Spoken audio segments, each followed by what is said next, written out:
यत यत निधि तेरे को नवारे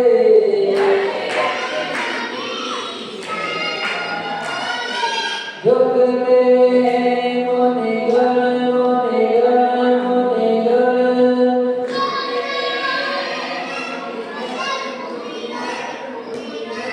देव देव देव देव देव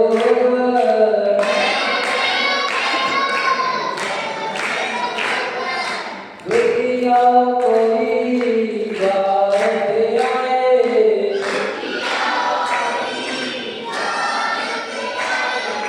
हंसता आई गाते जाए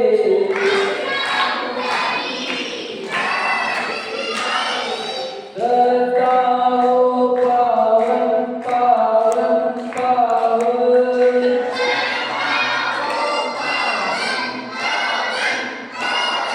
देव देव देव देव देव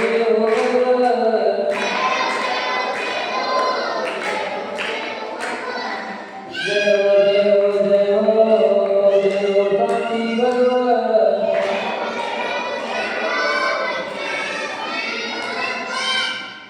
जो दिवाली भगवान शांति नाम भगवान जो दिवाली भगवान काम पारनाथ भगवान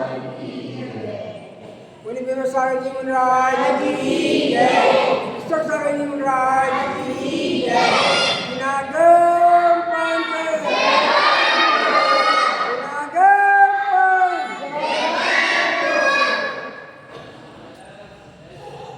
आचार्य बता रहे हैं कि संसार में सबसे मीठी वस्तु क्या है। सबसे मीठी वस्तु इस संसार में क्या है, इसका आचार्य क्या है सबसे मीठी वस्तु? हाँ? नहीं बता। हाँ? आचार्य यहाँ कह रहे हैं कि सबसे मीठी वस्तु है वाणी। जितनी वाणी में विकास होता है वह हर किसी को अपना बना देती है। फीका रस नीरस हो जाती, अगर वाणी में विकास होती है तो उसको भी खाने वाला बड़े चाव से खाता है। पर अगर 5 पकवान की 56 भोग भी क्यों न बनाए, पर वाणी में अगर विकास नहीं है तो 56 भोग का स्वाद कर कराया जाता है।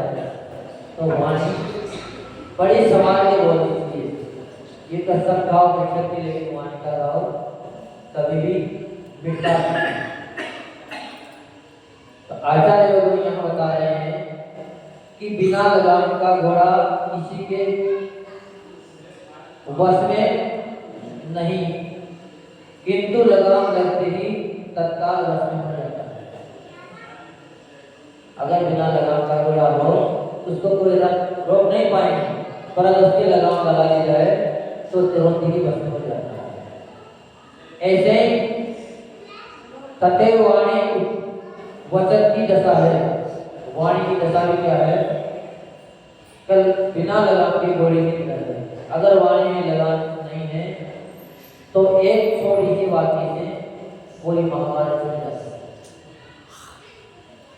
उन्होंने कोई पत्थर नहीं मारे थे, मात्र एक छोटी सी बात बोल दी थी कि अंधों के अंधे ही होते हैं, बस इतनी सी बात की इतनी ज्यादा बड़ी बात नहीं। उसी में लाखों करोड़ों व्यक्ति अपने जान से हाथ धो देते, और जिन्होंने गोविंद का कुछ नहीं बिगड़ा। इसीलिए कहते हैं कि जीभ के ऊपर बड़ी लगाम होनी चाहिए, क्योंकि ये तो बोल के अंदर चली जाएगी और जब फिर नंबर आएगा तो सिर खाया जाएगा। तो सिर को अगर बचाना है तो वाणी पर लगाम होनी चाहिए, क्योंकि वाणी कर्कश से निकला तीर है। वाणी कैसा है? कर्कश का तीर है। हो सकता है एक बार कर्कश का तीर तो निशाना चूक जाए तो सही जगह जा सकेगा, लेकिन वाणी ऐसा तीर है जो सीधा सीधा हृदय में प्रवेश करता है, और एक बार लग जाता है तो जन्म जन्म तक वह निकल नहीं पाता है। तो वाणी बड़ी संभाल कर बोलती है। ये दुआ नहीं बोलनी चाहिए, इसीलिए साधु हमेशा भाषा से का प्रयोग करते हैं।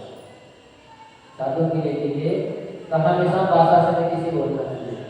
पहले सोचो, फिर विचारो, और विचारने के बाद उस वाणी को बोलो। क्योंकि अगर एक शब्द भी गलत निकल गया तुम्हारे मुंह से तो पूरे संसार का नक्शा ही बदल जाएगा। क्योंकि वाणी में बहुत बड़ी खूबी है। एक दृष्टांत शास्त्रों में आता है, अकबर बीरबल का आता है, अकबर बीरबल का आता है कि सभी लोग प्रश्न पूछते थे तो बीरबल हाजिर जवाब थे, उनका जवाब तुरंत मिलता था। तो सभी लोग उसे चिढ़ते थे, क्योंकि जिसका अगर ज़्यादा सम्मान होने लग जाए तो आपने भी ईर्ष्या करने लग जाते हैं। ऐसे बीरबल से सब ईर्ष्या करते इस कारण से कि उनको सम्मान दे रहा था सम्राट। पर जिनके पास कला होगी उनको तो सम्मान मिलता है, और बिना कला के किसको सम्मान मिलता नहीं। तो सभी से पूछा गया कि संसार में सबसे मीठी वस्तु क्या है। तो सबने अपने अपने हिसाब से उत्तर दिया। किसी ने गुड़ को मीठा बताया, तो किसी ने शक्कर को मीठा बताया, तो किसी ने गन्ने को मीठा बताया, तो किसी ने मिश्री को मीठा बताया। पर किसी भी की भी वाणी से सम्राट संतुष्ट नहीं। जब अंत समय आया तो बीरबल ने कहा कि वाणी सबसे मीठी है। तो उन्होंने किया कि वाणी सत्य बताई जाए, इसका प्रमाण दिया जाए वाणी मीठी कैसे है। अब वाणी को कोई सत्य सत्य नहीं, बस सत्य होती तो जीभ पे रखे पता चल जाता कि मीठी है खाली है, और वाणी को कोई सत्य वाणी नहीं। पर फिर भी सम्राट तो सम्राट है, जो प्रमाण जब तक नहीं मिल जाते तब बात कोई सत्य नहीं मानी जाती। तो उनसे बोल दिया कि इसको सत्य करके बताए। तो बीरबल ने किया कि 7 दिन की हमें मदद हो जाए। 7वें दिन आपको इसको प्रत्यक्ष रूप में बता दी जाएगी, प्रमाण से ही बता दी जाएगी। तो 7 दिन का समय को दिया और उसके लेकर चालू होगा 1 लाख रुपए हमें कोष से और दिलवाए जाए, क्योंकि बिना खर्च के कोई काम होता है। और बिना अगर खर्च के काम कर दिया, सलाह दे दी, तो उसकी कोई कीमत। तो वकीलों के पास आप जब भी जाते हो तो घर का वकील भी क्यों ना हो, वो आपसे घर में सलाह नहीं देता है। तो क्या कहेगा कि ऑफिस में आना भैया, कितने बजे मिलेंगे हम आपको। क्यों कि ऑफिस में जाके बाहर ही कर्मचारी बैठा होगा और वो पहले से रसीद आपको पकड़ा देगा कि रसीद काट। जब रसीद कट जाएगी तो आपको ऊपर वजन आ जाएगा, आपका मोल हो जाएगा, क्योंकि फोकट में कोई भी चीज किसी को नहीं देगी। अगर दे देते हैं तो उसका कोई मूल्य नहीं। तो उन्होंने भी 1 लाख रुपए कोर्ट से भिजवा दिए और इंडिया के 7 दिन में जवाब देंगे। 6 दिन पूरे हो गए, तब तक कोई जवाब नहीं दिया। तो मंत्रियों ने और बढ़ा दिया, दूसरों ने तो 6 दिन तो निकल गए, क्या जवाब देंगे हम, आपके 1 लाख रुपए बेमतलब खर्च करवा दिए। पर बीरबल को बिल्कुल था। 7वें दिन सुबह आप पहुंचा कि राजन, आज हमारे बच्चे का जन्मदिन है और हम चाहते हैं कि आप हमारे घर में तशरीफ लाएं, यानी कि हमारे घर में आए। तो सम्राट ने कहा कि नहीं जा सकते, हमारे पास कल हमें कोई जाना है और इमरजेंसी काम से हम नहीं आ सकते। तो उन्होंने फिर कहा कि जो आपकी इच्छा हो वो भेज दीजिए। तो बहुत दिनों से बेगम साहिबा इंतजार कर रही थी कि हमें अगर बीरबल के घर जाने का अगर मौका मिल जाए तो बड़ा अच्छा है। तो उसी दिन सम्राट की सरकार में बोल सकते कि अगर आप ले जाना चाहो तो बेगम साहिबा को ले जाओ, आप पहुँच दो। तो जैसे ही वहाँ इतला करी गई तो तैयार हो गए और बीरबल ने 1 लाख रुपए पहले दे रखे थे, तो पैसे की कोई कमी नहीं थी।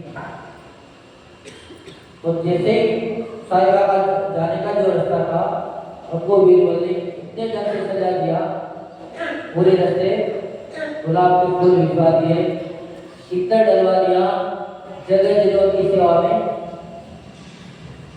पहले रात कर दिए। जब घर में पहुंची तो इतना बड़ा स्वागत किया, शायद इसका कोई राजमार्ग में नहीं हुआ। इतने विशेष तौर से स्वागत करते हुए लगे। घर में भी बढ़िया मखमली चादर उन्होंने बिछा रखी। जब अंदर पहुंच गई तो सोने के काल से उनकी आरती उठाई। तो बेगम साहिबा बड़ी खुश हुई। आज तो ऐसा स्वागत तो हमारा कभी सम्राट के दरबार में नहीं। बीरबल की वह मनी मन दुआ देवी से हमारा आना वापस है। जब वो अंदर पहुंच गए उसके लिए नाश्ते में ही इतने पकवान आ गए तो शायद जीवन में भोजन भी नहीं खाए होंगे। इतने पकवान तो उन्होंने नाश्ते में तैयार वार्ता चलती रही, चर्चा चलती रही। इसकी बात जब दोपहर का समय आया तो भोजन नाश्ते से भी डबल मिला और जब विदा का समय आया तो उनके लिए ऐसी चादर भेंट करी गई जो उन्होंने शायद पहले कभी नहीं हुई, बिल्कुल ही आप थी, जड़ी हुई थी। जब इतना स्वागत हो गया तो मनी मन बहुत खुश थी। और जैसे ही वहां से बाहर निकलती हुई और वो गेट में पहुंची थी, इतने में जोर से बीरबल ने कहा कि नवाब कहाँ से आए आ गई, सफाई कर दी जाए, हमारा घर अपवित्र हो गया, नवाब कहाँ से आ गई। और उन्होंने जोर से बोल दिया तो उनके कान में बात जितना उन्होंने स्वागत किया था सब में पानी दे दिया। सारी बात पानी पानी हो गई, कचरा हो गया। और वो रात भर में न जाके और सीधी अपने कमरे में गई, हमारा बहुत बड़ा अपमान कर दिया, बहुत बड़ा अपमान हो गया। और जितनी खातिरदारी है उसको सबको बोल दिया। सम्राट शाम को आए को पता लग गया कि रानी साहिबा का बड़ा अपमान किया बीरबल ने, तो वो भी बड़े गुस्से थे। उन्होंने तलवार निकाली कि आज तो बीरबल का दर अलग कर देंगे। इतने में बीरबल के पास आते हैं, उन्होंने भी उनको प्रणाम किया था। आज क्या बात हो कि आप इतने आप बोलने क्यों हो रहे हो कि तुमने आज जो नहीं करना था वो कर दिया, कर बैठे। तो नहीं सम्राट, हमने ऐसा कोई भी कार्य नहीं किया, आपकी आज्ञा का पालन किया है।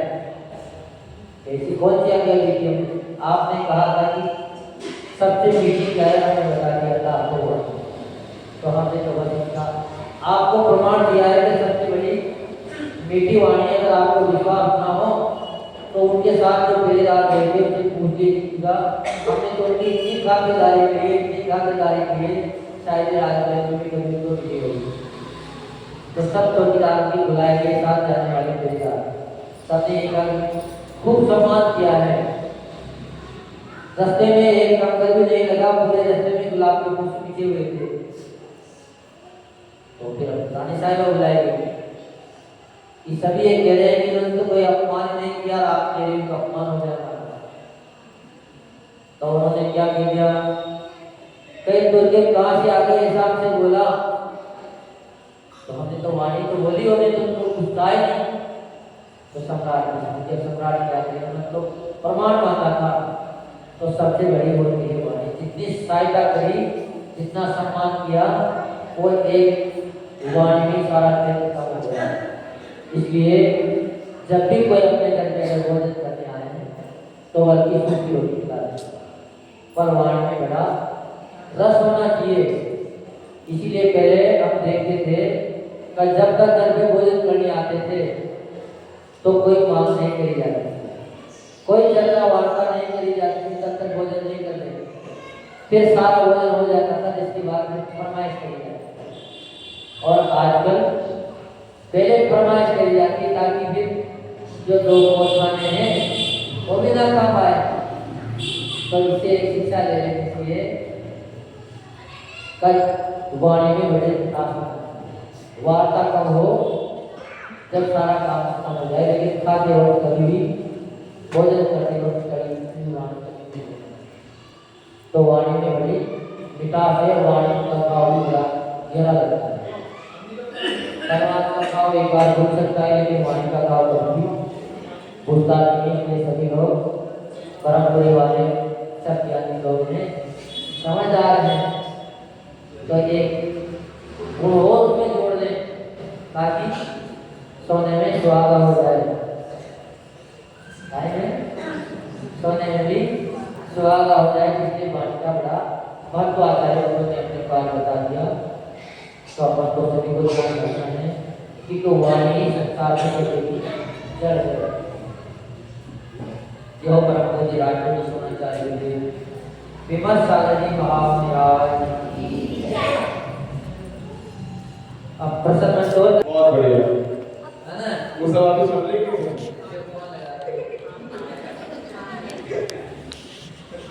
तो वहाँ जाके बड़ी बात कर गई। अरे ठीक है, रखनी चाहिए बात। चलो, प्रसिद्ध हुआ था अहिंसा व्रत में, कौन प्रसिद्ध हुआ था? बहुत सरल कथन है। हिंसा अहिंसा व्रत में कौन प्रसिद्ध हुआ था? बताओ।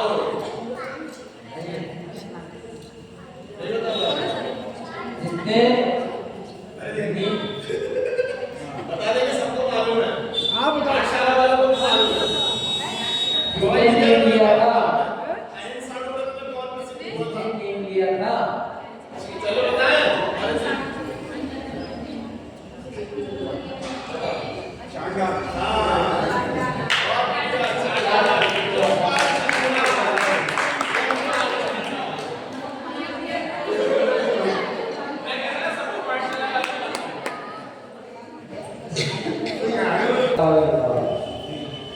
उनसे मुझे पूछा नहीं। कलम ब्रिटिश ने फिर तो नमकार बहुत बढ़िया।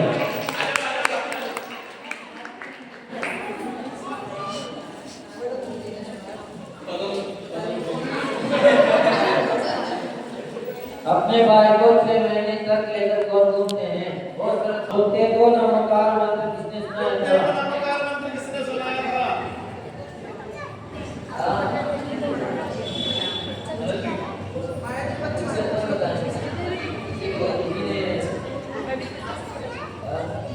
अम्मा बताओ विजय। अम्मा, और दादी बताइए। वो वाली अम्मा, वो वाली अम्मा। जीवनधर स्वामी। जीवनधर कुमार ने नमकार मंत्र सुनाया था।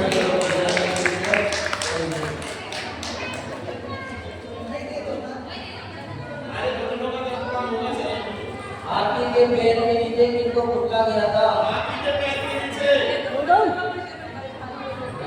मैं अरे इनसे पूछो, पहली बार वो हाथ उठा रही थी। खड़े होकर आपसे पूछ रही, पीछे पीछे। आप पीछे वाली। हाँ। हाँ? वो नहीं है। हाथी के पैर के नीचे वो आपका दूसरा प्रसंग आ गया, पर एक और प्रसंग है। हाथी के पैर के नीचे वो तो स्वतः ही कुचल दिया गया था, लेकिन पर ये कुचलवाया गया है। नहीं कुचलाया था। कुचलवाया गया है। ये जो आप कैसे लोग पूछा कि हाथी के पैर के नीचे किसे?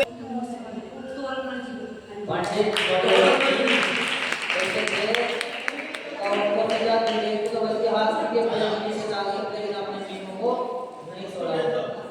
आजा आजा जल्दी। जल्दी हो जाओ। महाराज पारस प्रभुता, पारस प्रभुता को सिपाने, पारस प्रभुता को सिपाने,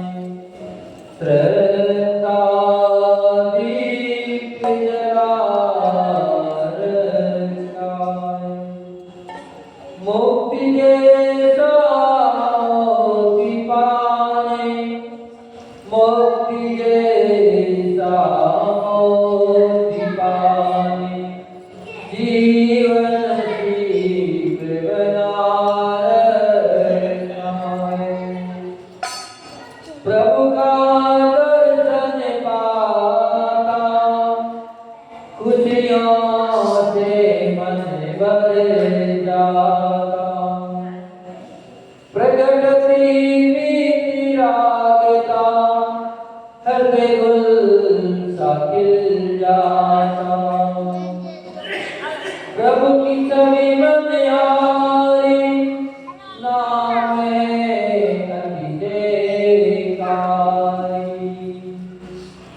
पारसी प्रभु सा पुरुष पानी श्रद्धा दीप जला रखा। मिटे दुख की अंधियारी मिले सुख मंगलकारी। जीवन अपना अर्पण करता प्रभु के चरणों में।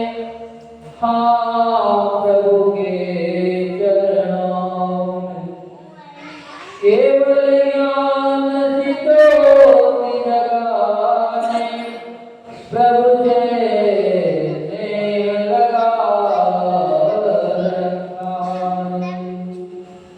पारस प्रभु सा पुरुष पानी श्रद्धा दीप जला रखा। तुम ही हो जीवन दाता तुम ही हो भाग्य विधाता तुम ही हो मुक्तिदाता तुम ही हो सुख के प्रदाता। तुम्हारे गुण गाऊं तुम जैसा बन जाऊं। पारस प्रभु का पुरुष पानी श्रद्धा दीप जला रखा है। तुम्हारे गुण गाऊं तुम जैसा बन जाऊं। तुम्हारे द्वारे को पाकर स्वयं का घर पा जाऊं। नासी आपकी शरण मिली सब उत्तम शरणों में। आओ उत्तम शरणों में जन्म जन्म का दुख मिटाने तुमको मीत बना रखा है। पारस प्रभु सा पुरुष पानी श्रद्धा दीप जला रखा है।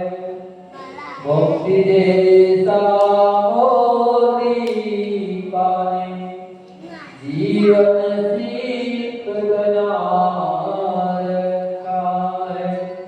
पारस प्रभु सा पुरुष पानी श्रद्धा दीप जला रखा है।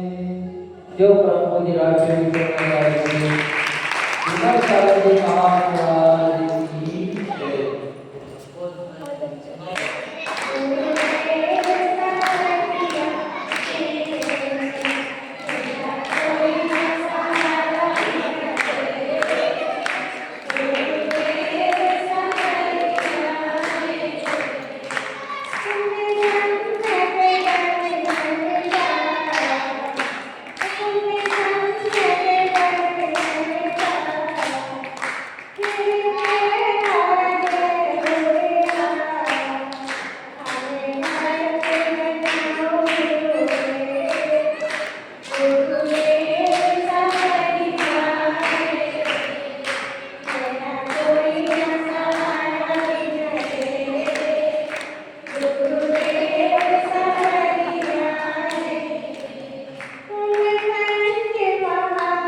ओ गुरु विराट के चरणों आकर संयम अपनाया। ओ गुरुवर हम सब उतारे तारे आरती। ओ गुरुवर हम सब उतारे तारे आरती।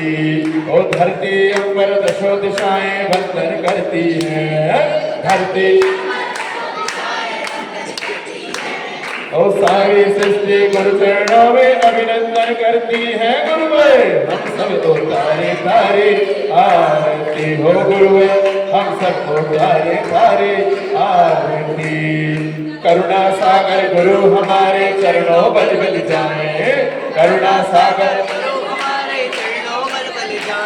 हाँ जब तक मुक्ति मिले न हमको भव भव मुक्ति पाए। गुरुवर हम सब तो तारे तारे आरती हो गुरुवर हम सब उतारे तारे आरती।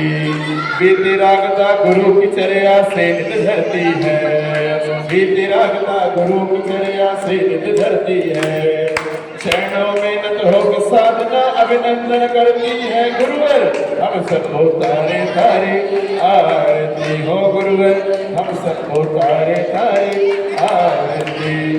छोटे बाबा सिद्ध क्षेत्र आहार के आप कहाते, जो भी श्रद्धा से आता है सबके कष्ट मिटाते गुरुवे हम सब उतारे तारे आरती हो गुरुवे हम सब उतारे तारे आरती। अतिशयकारी बाबा है जो भी चरणों आते, अतिशयकारी अपने मन की सभी मुरादें वो पूरी कर जाते गुरुवे हम सब उतारे तारे आरती हो गुरुवे हम सब उतारे तारे आरती। शांतिनाथ प्रभु के लघु नंदन स्वर्ण सर्वगुण गाते, शांतिनाथ यक्ष यक्षिणी संग देवगण पूजा नित्य रचाते गुरुवर हम सब उतारे हरि आरती हो गुरुवर हम सब उतारे तारे आरती।